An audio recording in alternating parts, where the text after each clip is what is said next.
tal? Bienvenidos a nuestro nuevo episodio del podcast Eficientes contra la Corrupción. Les habla Mónica Ballén, yo soy periodista de la Agencia Nacional de Contratación Pública Colombia Compra Eficiente, pero hoy hablan los expertos. Por eso nos acompaña el doctor Alberto Carvajalino, el decano de la Facultad de Ciencias Económicas y Empresariales de la Universidad de Gran Colombia, profesor de la Universidad Externado. Muchísimas gracias por acompañarnos, doctor Alberto, para hablar de este tema tan interesante para todos y todas los colombianos. Gracias a ti por la invitación, Mónica. Bueno, doctor, estamos cumpliendo con lo propuesto por el presidente Gustavo Petro. Esto en cuanto a todo lo que tenemos que contarles sobre lo que pasa en nuestro país, y ese es el ejercicio que hacemos en nuestro podcast Eficientes contra la Corrupción. Hoy un tema específico que es muy importante, que trae muchos beneficios a todos y a todas las colombianas, y es el tema de la economía popular, el tema relacionado con las compras públicas. Pero es un concepto que es más sencillo de lo que obviamente se escucha, pero la gente está desconociendo el tema. Por eso es importante a través de este programa poderles contar, contextualizar qué es economía popular, y lo invitamos para que usted nos haga un panorama relacionado con ese tema que es uno de los focos del Plan Nacional de Desarrollo de nuestro presidente Gustavo Petro. Claro que sí. Cuando el presidente utiliza la expresión economía popular, no solamente le coloca un adjetivo, una calificación a un cúmulo de actividades, a un universo de actividades económicas, sino que también traza una línea que diferencia todo aquello de la economía informal, ¿sí?, a una denominación mucho más humana, mucho más sensible, como es la economía popular. ¿Qué es la economía popular?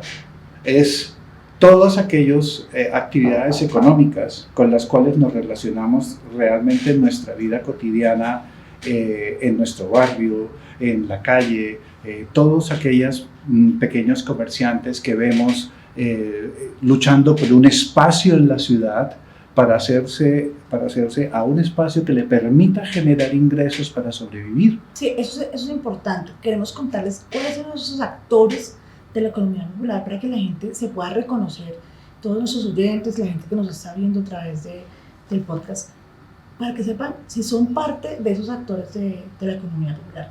Podríamos hacer de pronto una descripción. Claro. Por ejemplo, si estamos en la costa, un pescador hace parte de la economía popular. El vendedor de verduras, de frutas en la plaza de mercado, el que sale con el triciclo, con la carretilla, ofreciendo esos productos, los tenderos, los pequeños comercios de barrio como una cacharrería, una ferretería pequeña, eso hace parte de la economía popular. También hace parte de la economía popular nuestros campesinos, esos que han sobrevivido con una pequeña extensión o de tierra, o que venden su fuerza de trabajo a otros actores del sector agropecuario colombiano mucho más grandes. Todo eso conforma la economía popular. Basta solamente con transitar por cualquier vía de las ciudades importantes de Colombia y encontramos las manifestaciones de la economía popular. ¿Y qué son esas manifestaciones? Es la inventiva de nuestros hombres y mujeres que van más allá de la capacidad de respuesta del Estado. La economía popular es eso, es la respuesta de la gente en su lucha por sobrevivir, que trasciende la capacidad de figurar del Estado, de darle vías y alternativas a los ciudadanos de acceder a niveles superiores de bienestar. Eso es. Entonces, cuando estamos hablando de economía popular, lo que estamos hablando en el fondo, ¿sabes qué es? Es una falla del modelo. Okay. Es una falla del modelo económico que no es capaz de irrigar el producto social a todas las capas de la sociedad.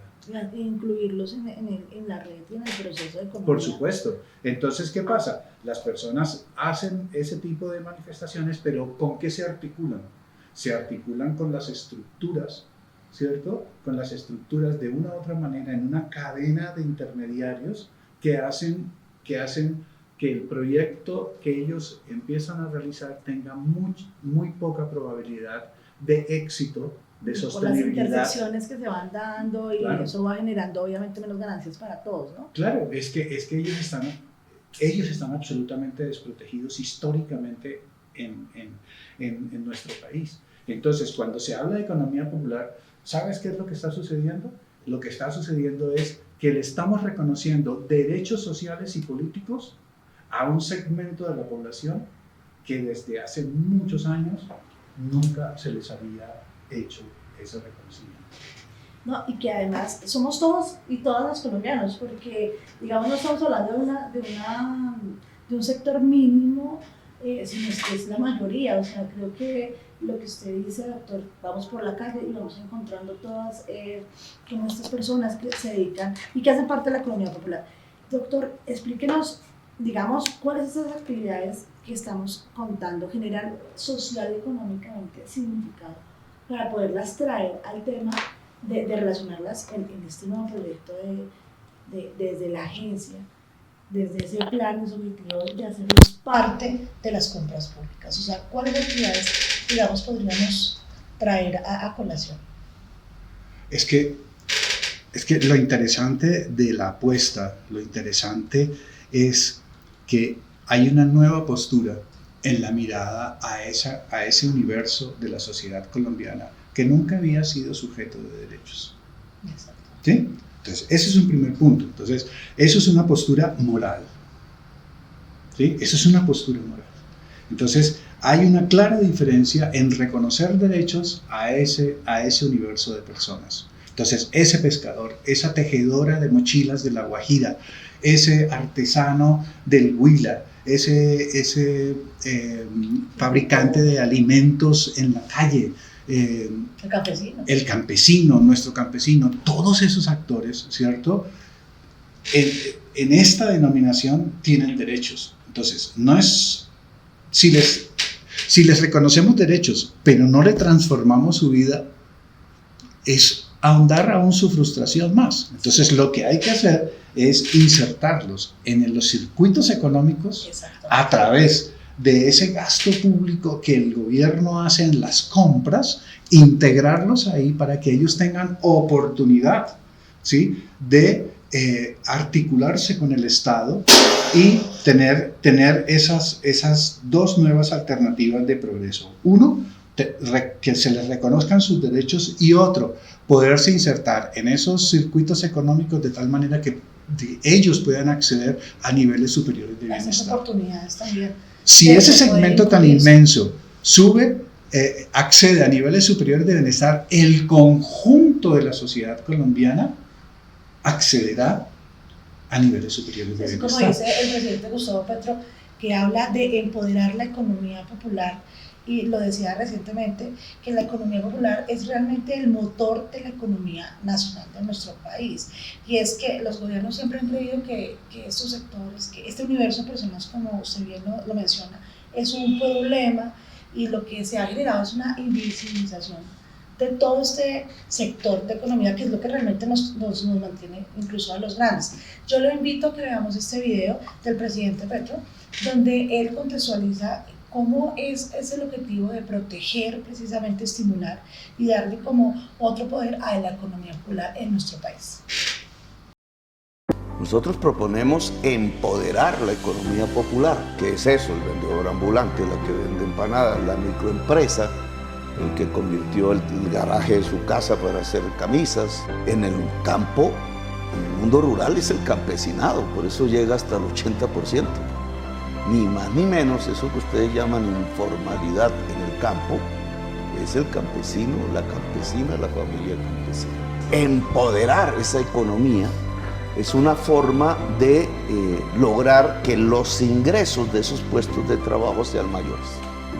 Ojalá pudieran pasar estadísticamente el salario mínimo y más allá. Ese empoderamiento tiene que ver con formas de crédito. Hay que darle paso al sistema cooperativo financiero. Doctor Carvalho, continuamos en nuestro podcast Eficientes contra la Corrupción, en este episodio hablando de economía popular. Acabamos de ver el video del presidente Gustavo Petro. El presidente en el discurso del gobierno habla de un pacto con la economía popular. Es proponer un pacto, como lo dice él, con las economías populares que permite recuperar como la confianza que existe entre el Estado y construir una sociedad basada en el reconocimiento del trabajo, de al menos 2 o 3 tercios de la población económica activa. ¿Qué significa esto? ¿Qué significa para la gente que nos está escuchando, que ya entiende el concepto de economía popular, que ya sabemos, ya identificamos cuáles son los actores de economía? Ahora, con el decreto 0142 del 1 de febrero de 2023, ¿cómo le explicamos de manera muy pedagógica a la gente que nos está viendo, que nos está escuchando, cuál va a ser este objetivo o este plan que tiene nuestro presidente de poder hacerlo realidad, de no solamente tener un reconocimiento de derechos como usted nos ha hablado, sino ya volverlo realidad y poderlos incluir en esta gran oportunidad de hacer parte de las compras públicas? Claro.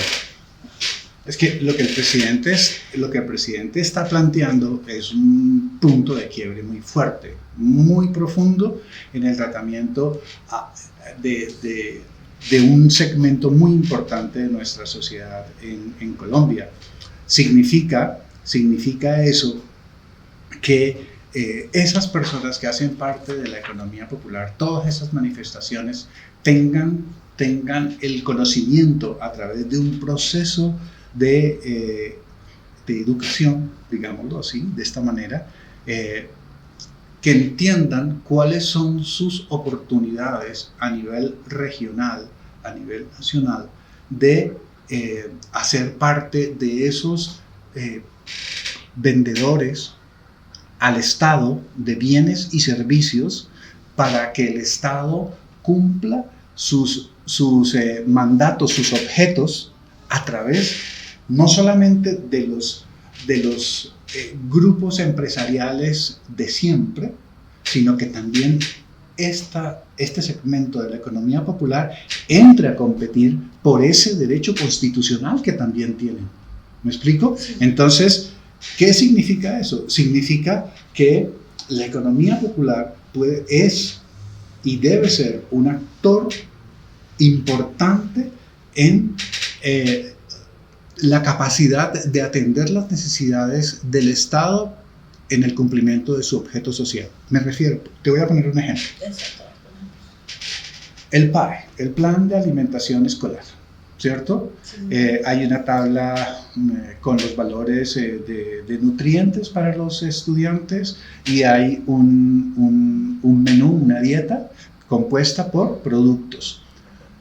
La idea es que esos productos se compren a nivel regional y se lo compren a ¿quiénes? A todos aquellos que están interesados en venderle al Estado a través de unos acuerdos de precios que el Estado va a fijar. Con eso evitamos, por un lado, esas rentas de los monopolistas, esas rentas monopólicas, y aperturamos las posibilidades, democratizamos realmente la capacidad de compra del Estado.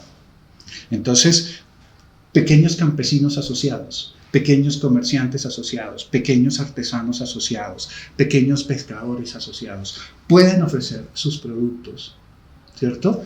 Para que el Estado cumpla esa promesa que hace de alimentar a los estudiantes y que tengan los nutrientes suficientes para desarrollarse en el proceso de educación, en ese nivel.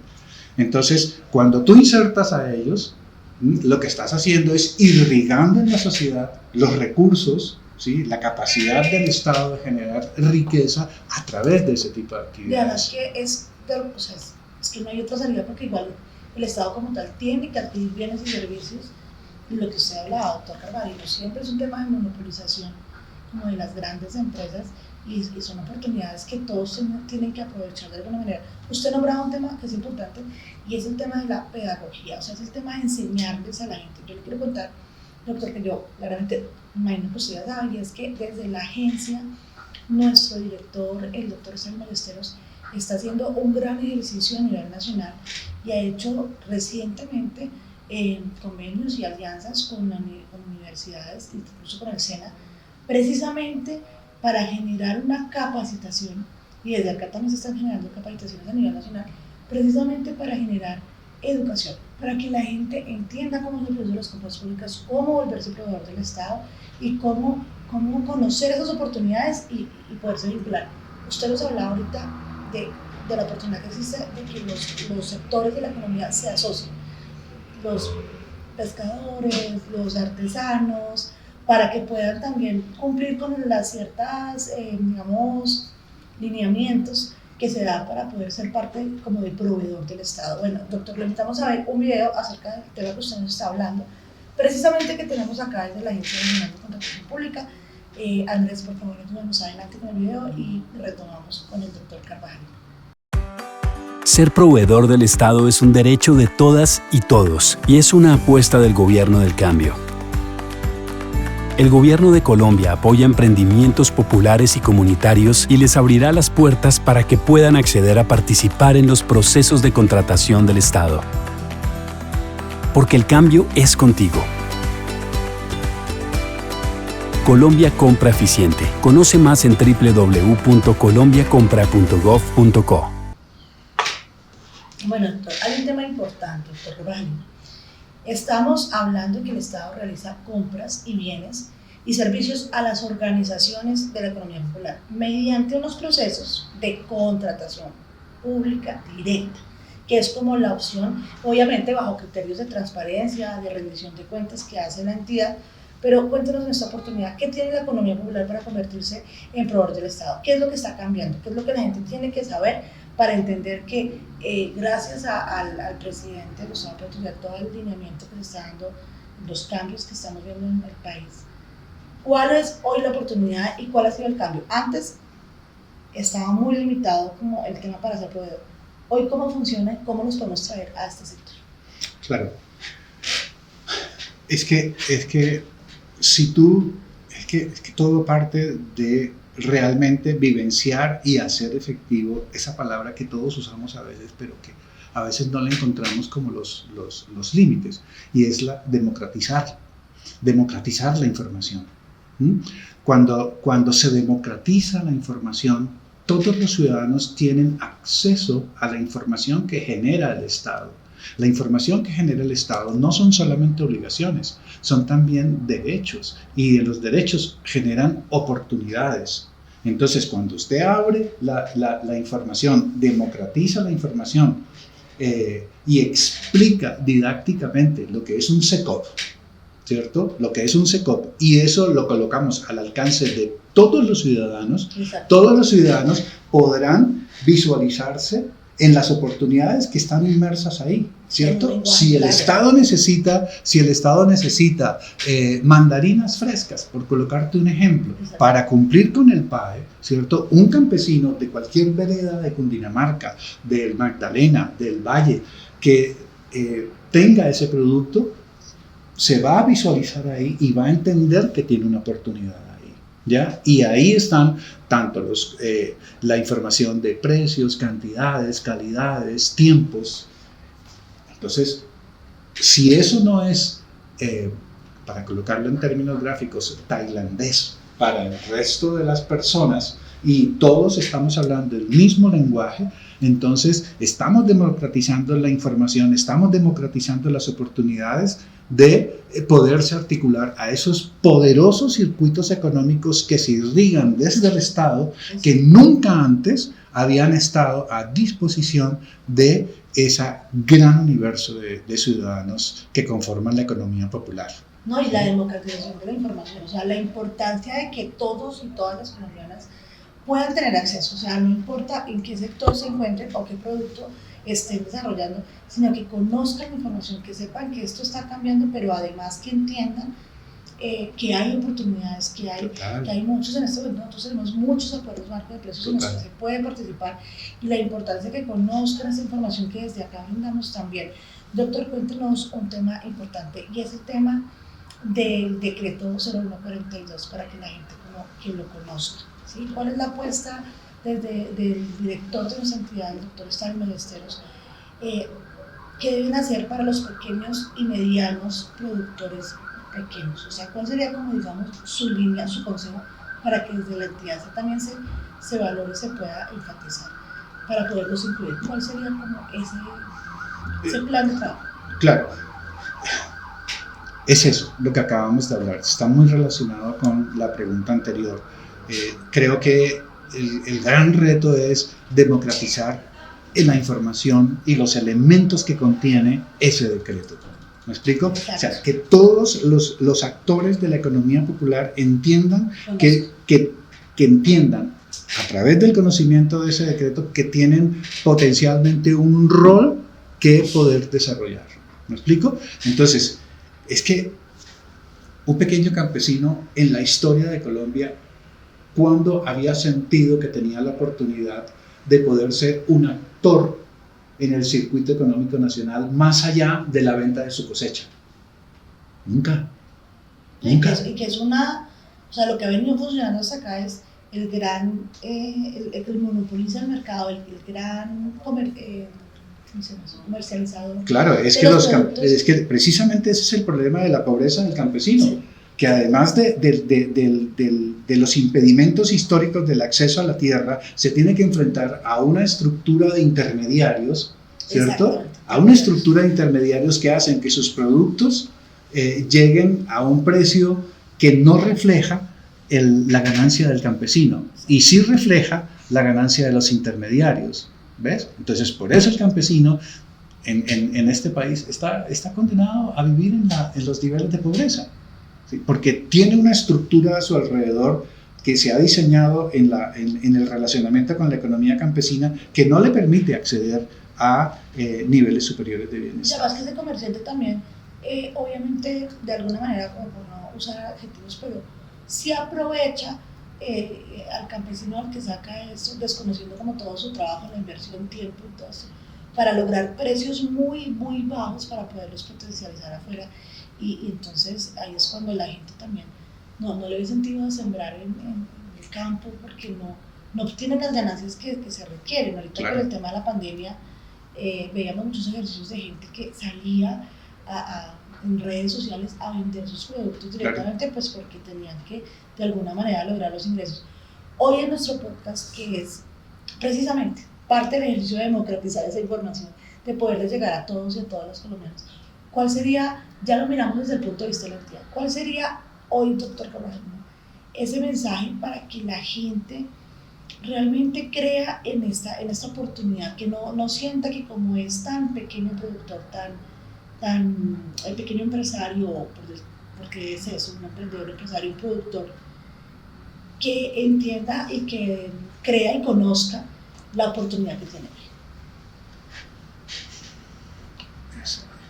Es que estamos hablando de normas, estamos hablando de reglas de juego, y hay unos decretos, ¿sí? Hay unas directrices, hay un marco en el cual cualquier ciudadano se puede situar ahí, porque son sus derechos, ¿sí?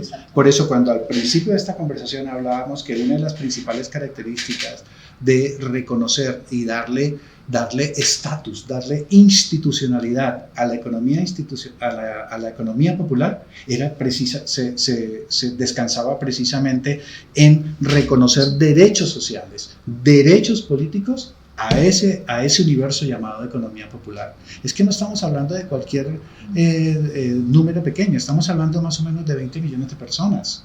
¿Sí? Sí, no es un grupo minoritario. No, estamos hablando de un universo que es capaz de generar de acuerdo a los cálculos, el 49% de la oferta laboral de este país. Lo que pasa es que es un universo que nunca ha tenido voz. Un reconocimiento. Esos son los rostros olvidados de la contratación pública.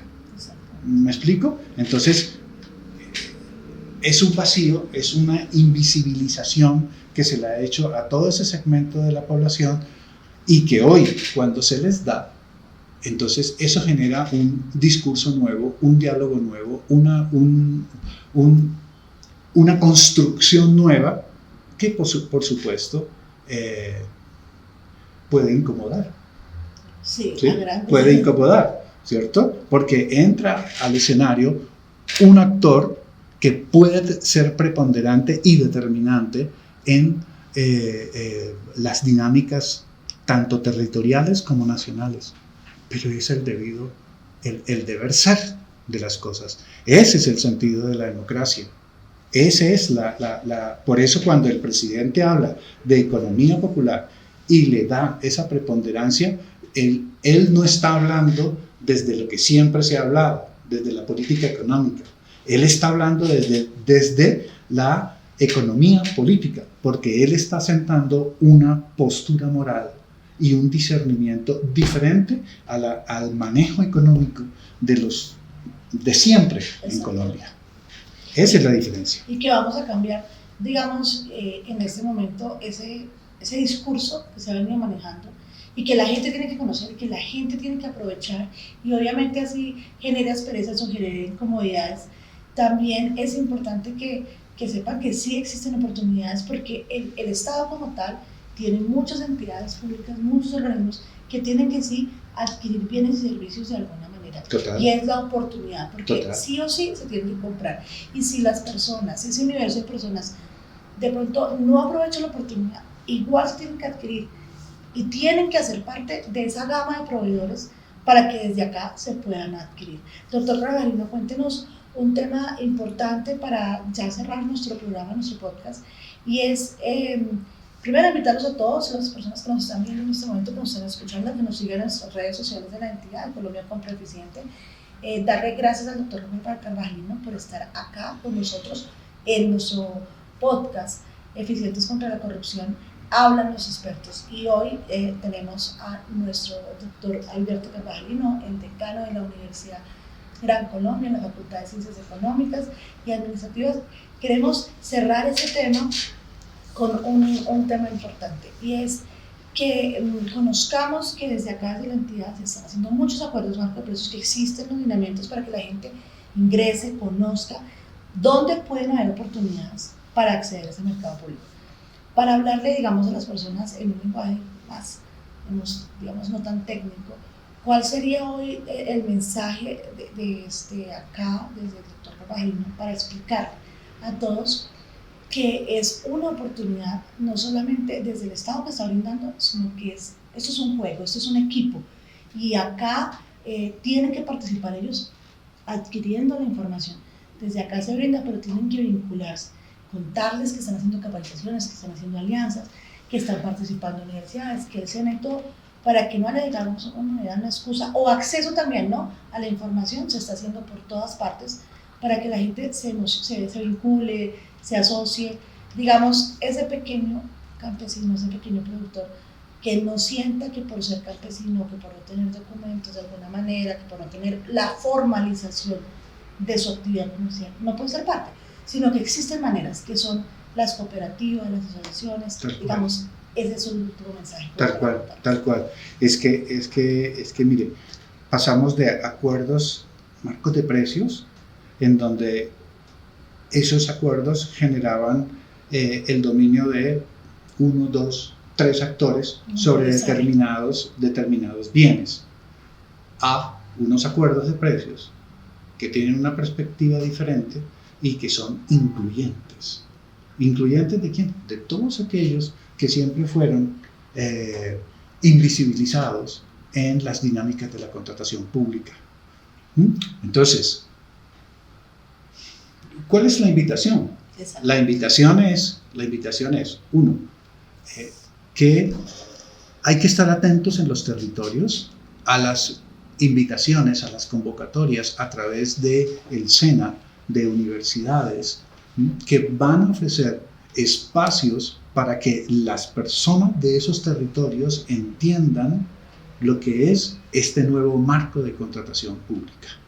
Entonces hay que estar atentos en los territorios, porque con seguridad la agencia, a través de los acuerdos, convenios y demás tipos de factores de asociación con universidades, con territoriales, nacionales, con el SENA, incluso fui testigo de la firma del convenio con la SAP, ¿sí? Entonces eso ya le empieza a dar una cobertura de tipo nacional a esa irrigación de la información que le va a permitir a todos los ciudadanos, incluso de las extraterritorialidades, la de los límites, la población de los límites, la población más abandonada históricamente del país, que tenga acceso a esa información. En la medida en que las personas tengan acceso, van a poder detectar sus propias oportunidades. Porque no es que las personas no aprovechen las oportunidades por falta de inteligencia, es por falta de información, por las barreras que colocan para que accedan a ese tipo de contratación y a ese tipo de oportunidades. Entonces, eso es democracia. Eso es democracia, eso es vivir la democracia, ¿ya? Entonces, en la medida en que todos nuestros ciudadanos tengan esa información y esas oportunidades, yo creo que estamos enrutando el país por un camino de mayores oportunidades para todos. Exactamente, es que esto es romper con el esquema que se venía manejando en el país, y es generar no un tema asistencial, sino un tema de verdad de crecimiento, y de que muchos podrán obviamente volverse a enamorar de sus productos, de todo, de ver una oportunidad de emprender y de ser empresario. Bueno, estamos en nuestro podcast Eficientes contra la Corrupción.